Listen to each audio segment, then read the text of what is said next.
જય હિન્દ, જય સંવિધાન। આજે હું તમારી સમક્ષ એક રજૂઆત કરવા આવી રહી છું કે આજે મહાશિવરાત્રિની અંદર કીર્તિ પટેલનો કોઈ જ ઈરાદો નહોતો કે કીર્તિ પટેલને કોઈ ફેમસ થવું હોય કે કોઈ ટીઆરપી જોતી હોય। અરે ભાઈ, કીર્તિ પટેલ ઓલરેડી પ્રસિદ્ધ જ છે। શું પ્રસિદ્ધ? જો કીર્તિ પટેલના નામે કોઈને ટીઆરપી લેવી હોય તો જ કીર્તિ પટેલનો વિરોધ કરજો। અને અત્યારે થઈ રહ્યો છે એ તમારા બધાના ધ્યાનમાં જ છે। હવે મુરગી કુંડની અંદર કીર્તિ પટેલ એકલી તો હોતી નહીં નાવામાં, અનેક વ્યક્તિઓ, અનેક ભક્તો જે લાઈનમાં ઊભા હતા એ જ લાઈનમાં કીર્તિ પટેલ અંદર ગઈ, બરાબર। ઇન્દ્ર ભારતી બાપુ જે પાછળથી મારી જોડે જે બિહેવિયર કર્યું અને મને મુરગી કુંડની અંદરથી એક દીકરીને બહાર કાઢવામાં આવી, એ વેદના મારા સિવાય કોઈ જાણતું નથી। તમામ પબ્લિકની વચ્ચે મારી ઇજ્જત લેવામાં આવી મિત્ર, તમામ પબ્લિકની અંદર એ વેદના મારા સિવાય કોઈ જાણતું નથી। આજે તમારા સાથે એવું બન્યો હોય ને તો જ તમને ખબર પડે। અને રહી વાત, જો કાયદા કાનૂન કીર્તિ પટેલ માટે બન્યા છે તો હરેક નાગરિક માટે એ જ બનવા જોઈએ। અને જો તમે મુરગી કુંડની અંદર સાધુ સંતોના સ્નાનની જો વાત કરતા હોય ને કે ઓનલી ફોર સાધુ સંતોને સ્નાન કરવાનું, તો આવડું મોટું બોર્ડિયું છાપવું પડે। શું? હા। અને ભવનાથ જે મહાદેવનું મંદિર છે ને એ સરકારની અંડર આવે છે અને હું એક ભારતનો સ્વતંત્ર નાગરિક છું। એટલે કે કીર્તિ પટેલને તમે પણ હરેક નાગરિક, હરેક સનાતની સ્વતંત્ર નાગરિક છો કે તમે પણ તમારી મરજીથી અંદર સ્નાન કરી શકો છો, રાઈટ? તો મેં પણ એ જ કર્યું કે બધા જ ભાવિ ભક્તો અંદર સ્નાન કરતા હતા। હવે તમને ને મને ખબર નથી કે વર્ષોથી શાહી કુંડની અંદર તમામ પબ્લિક, જે આમ પબ્લિક પણ સ્નાન કરતું હતું। તમને ખબર તો ક્યારે પડી? જ્યારે કીર્તિ પટેલ કુંડની અંદર નાવા ગઈ ત્યારે તમને બધાને ખબર પડી કે ઓહો, અહીંયા તો પોલીસ કર્મચારીથી લઈને આમ લોકો પણ સ્નાન કરે છે, બરાબર? ત્યારે ખબર પડી ને વાલા। આનો મતલબ મને મહાકાલ દાદા હાથ પકડી, મારો મહાદેવ હાથ પકડીને અંદર લઈ ગયો કે હાલ બટા હાલ, સ્નાન કર। અને જો આની અંદર કેટલા લોકો સ્નાન કરે છે, આનો મતલબ તો એમ થયો કે તમારા હરેક સનાતની હારે દગો થઈ રહ્યો છે, હરેક સનાતની હારે ખોટું થઈ રહ્યું છે। હરેક સનાતનીનો એક ધર્મ છે ને અધિકાર છે, બરાબર? જો સાધુ સંતો અંદર સ્નાન કરી શકતા, હા, એવું અવશ્ય હું કહી શકું કે મહાશિવરાત્રિનો મહિમા હરેક સાધુ સંતો માટે પહેલા સ્નાન હોવું જોઈએ અને એ મહિમાનો લાભ હરેક એક સનાતનીને મળવો જોઈએ વાલા, બરાબર? અને હું એવું ઈચ્છું છું દિલથી કે જો હરેક સાધુ સંતોને સ્નાન કરવાની બાદ હરેક સનાતનીને એક અધિકાર મળવો જોઈએ વાલા। આવો મારો નિર્ણય છે, કેમ કે મેં અંદર જઈને જે વસ્તુ જોઈ કે અંદર નાઇટ ડ્રેસ પહેરીને લઈને ઘણી બધી બેન દીકરીઓ સ્નાન કરતી હતી। હવે આની અંદર એક પોલિટિક્સ ચાલી રહ્યું છે ભવનાથની અંદર। હું તો ઇન્દ્ર ભારતી બાપુને શિષ્ય નથી, હું હરિહરન ભારતી બાપુને મેં ગુરુ માનેલા છે, મેં ગુરુ દીક્ષા લીધેલી છે, ગુરુ મંત્ર લીધેલો છે, રાઈટ? હવે જો મેં ઇન્દ્ર ભારતી બાપુને ગુરુ માન્યા હોત ને તો ઇન્દ્ર ભારતી બાપુ છે ને મને આંગળી પકડીને સ્નાન કરવા લઈ જાત, બરાબર? ઇન્દ્ર ભારતી બાપુના જેટલા શિષ્ય છે ને એને ઇન્દ્ર ભારતી બાપુ છે ને વીઆઈપી એન્ટ્રી આપે, વીઆઈપી। શું? VIP entry. અને એને વીઆઈપી એન્ટ્રી સાથે સ્નાન કરાવે। એમાં કીર્તિ પટેલ પોગી ગઈ ને ઈ ભાઈને ઇન્દ્રભાઈ, ઈંડુ આપણે ઇન્દ્રભાઈ નહીં, ઈંડુ ને એવા ઢોંગીલાને આપણે કઈ કેવું નથી, ઈંડુ ફૂટી ગયું અને એનું આવડું મોટું પેટ છે ને, પેટ એમાં પાપ જ ભરાયેલું છે, 2 નંબરનું પાપ, બરાબર? એ ફૂટી ગયું કે આ દીકરીને બધા વચ્ચે એની ઇજ્જત લીધી, મને બધા વચ્ચે એને કાઢી। કાંઈ વાંધો નહીં, કીર્તિ પટેલ છે ને ડબલ જીગરવાળી છે. કેમ કે તમે આ દિલ તોડો ને તમારો આ રેડી જ હોય. કેમ કે હું સુખમાંય મોજમાં હોય ને દુઃખમાંય મોજમાં હોય. ઇન્દ્ર ભારતી બાપુના ખબર હતી નહીં. અને તું તારી વાય ભારતી કાઢી નાખજે. કેમ કે મારે ભારતી બાપુનું નામ લેવું પડે ને એવા મહાપુરુષનું, તો મને શરમ આવે છે. કેમ કે તારી વાય નામ સૂટ નથી કરતું વાલા. તું છે તારું બીજું નામ ચેન્જ કરી નાખજે, ગુંડા. હા, અને રહી વાત ઈ કુંડની આજુબાજુમાં મને કોઈ પોલીસ કર્મચારી રોકવા નથી આવ્યું. આ ગુંડા એટલે ગુંડો ઈંડાને દુઃખ થયું એટલે ઈંડાએ એવું કીધું કે ભાઈ આને બહાર કાઢો આને. એટલે ભાઈ મારું ઓલરેડી સ્નાન થઈ ગયું હતું. હું બહુ જ પ્રેમથી સ્નાન કરીને બહાર નીકળી ગઈ. બરાબર, બહાર મારી પાછળ મીડિયાવાળા પડ્યા હતા અને 3 સ્ટાર વાળી 2 લેડીઝે મારા બાવડા પકડ્યા. આમ જો મિત્ર, મારા હાથમાં નુકસાન જો. હું ધારું ને આ મારા ઉપર જોવો કે કેટલું મારી સાથે ખરાબ કૃત્ય કર્યું હતું, છતાં પણ કીર્તિ પટેલ સહન કરીને બેઠી. બરાબર, અને મેં કોઈ જાતની કાર્યવાહી ના કરી પોલીસ ઉપર. કેમ કે હું પોલીસની રિસ્પેક્ટ કરું છું. બરાબર, અને મેં ખાલી એટલું કીધું, ભાઈ તમે મારું બાવડું ન પકડો, હું કંઈ ગુનેગાર નથી કે આરોપી નથી. તમે જો મારી સેફટી માટે આવ્યા હોય તો મારી સાથે પણ ચાલી શકો છો. આટલું કહેવાથી 2 દિવસ પછી મારા ઉપર ખોટી કમ્પ્લેન થાય છે. શું કે કીર્તિ પટેલે પોલીસ કર્મચારીને પીઆઈને મારી નાખવાની ધમકી આપી. ઓ વાલા, જો ભાઈ 3 સ્ટાર વાળી જો પીઆઈને કીર્તિ પટેલ મારી નાખવાની ધમકી આપે તો ગુજરાતના તમામ પોલીસનું બંદોબસ્ત અહીંયા જુનાગઢમાં હતું. કીર્તિ પટેલના કોલર પકડે, કોલર, અને એમ કહેત કે મારી નાખવાની ધમકી તું પોલીસને આપેશ, આવું કહેત.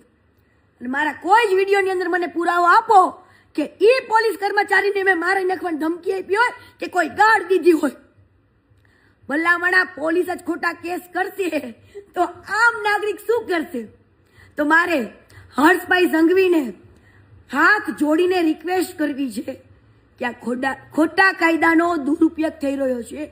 અને હર્ષભાઈ સંઘવીને મારે ખાલી એટલું કહેવું છે કે તમે આવા ખોટીના જે ઇન્દ્ર ભારતી જેવા પાખંડી છે ને એની જોડે તમારો એક ફોટો કે વિડીયો કે કોઈ સેલ્ફી ના પડાવો. કેમ કે હું ભારતીય જનતા પાર્ટીનું આદર કરું છું, ભાજપ જનતા પાર્ટીનો આદર કરું છું, નરેન્દ્રભાઈ મોદીનો આદર કરું છું.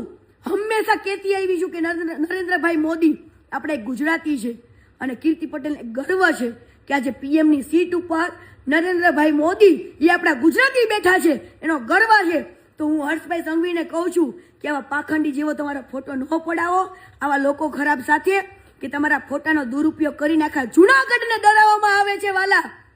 અને હર્ષભાઈ સંઘવીને મારે કહેવાનું કે તમે તો ડ્રગ્સના અને હરેક નશાના ખિલાફી છો. તો જો આશ્રમની અંદર આશ્રમના નામે ઓયો ચલાવતા હોય, આશ્રમ નહીં એક હોટલ તરીકે યુઝ કરતા હોય ને, હું એક ફાઇલ ખોલીને બેઠી છું વાલા, એક ફાઇલ. એટલે આવા લોકો જોડે હર્ષભાઈ સંઘવીને હું 2 હાથ જોડીને એક વિનંતી કરું છું એક દીકરીને નાતે કે આવા લોકો જોડે તમે એક ફોટો ના પડાવો, એક ફોટો નહીં. કેમ કે હું તમારા દિલથી રિસ્પેક્ટ કરું છું હર્ષભાઈ સંઘવીની.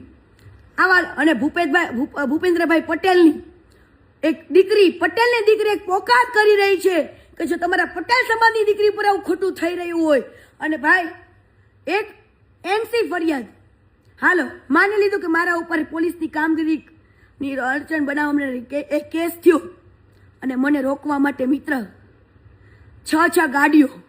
મારો રામ જાણે છે કે ત્યારે કીર્તિ પટેલને ભગવતીએ કેમ બચાવી ને મારા ભોળિયા નાથે, એ તો મારો રામ જાણે છે. હું મારી ગાડીની દશા પણ તમને બધાને બતાવીશ કે મારી ગાડીની દશા શું કરી છે આ લોકોએ.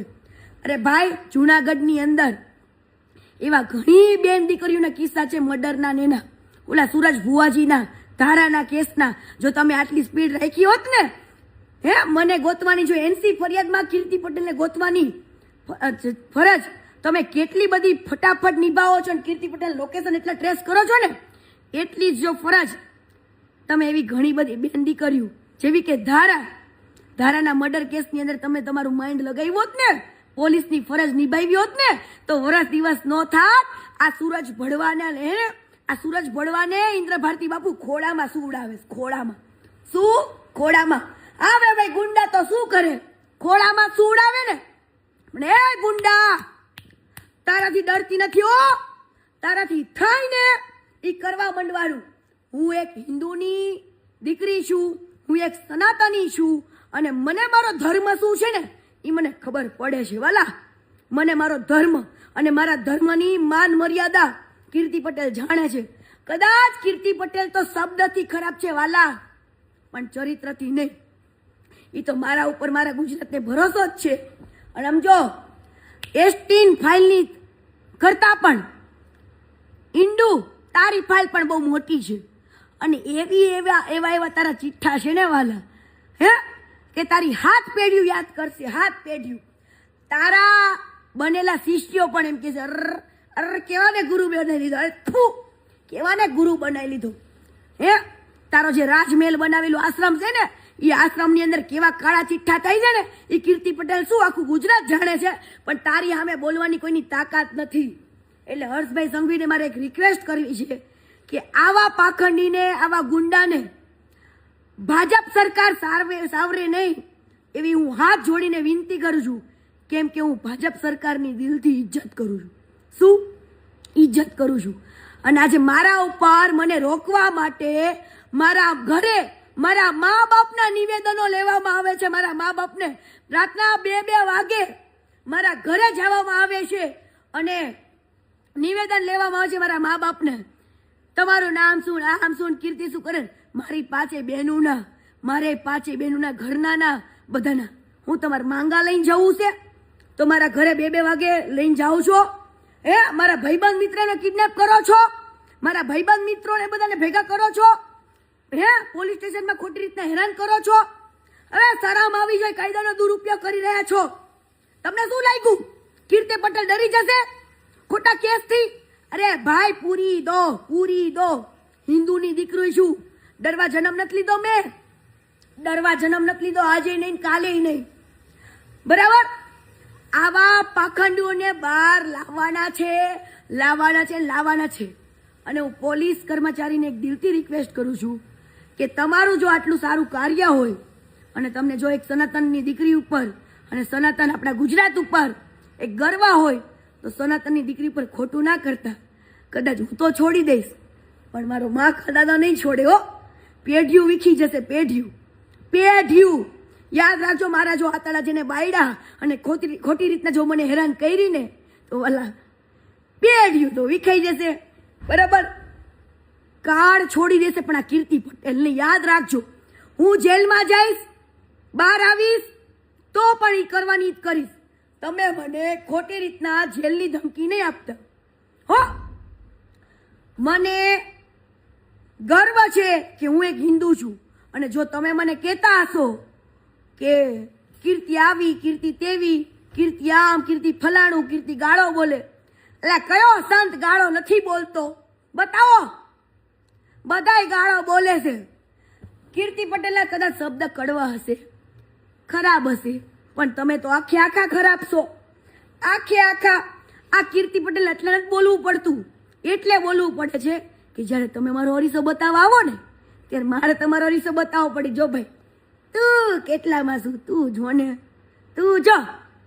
બરાબર? આ તો સનાતન ધર્મની લડાઈ છે ને એટલે આ શબ્દ નથી વાપરતી, બાકી બધું આવડે છે. શું? બધું. ઓકે? જય સનાતન, જય હિન્દુ ધર્મ. અને જો મારા હિન્દુ ધર્મથી તમને એટલી તકલીફ હોય ને તો તમ તારે મારા નામે સર્ટિફિકેટ આપી દેજો કે કીર્તિને કયો હિન્દુ ધર્મ ચેન્જ કરી નાખે. એટલે તમે કયો ને એ ધર્મમાં જવા કીર્તિ પટેલ રેડી છે. બરાબર? જય હિન્દ, જય સંવિધાન, જય સનાતન ધર્મ, જય ગિરનારી, હર હર મહાદેવ.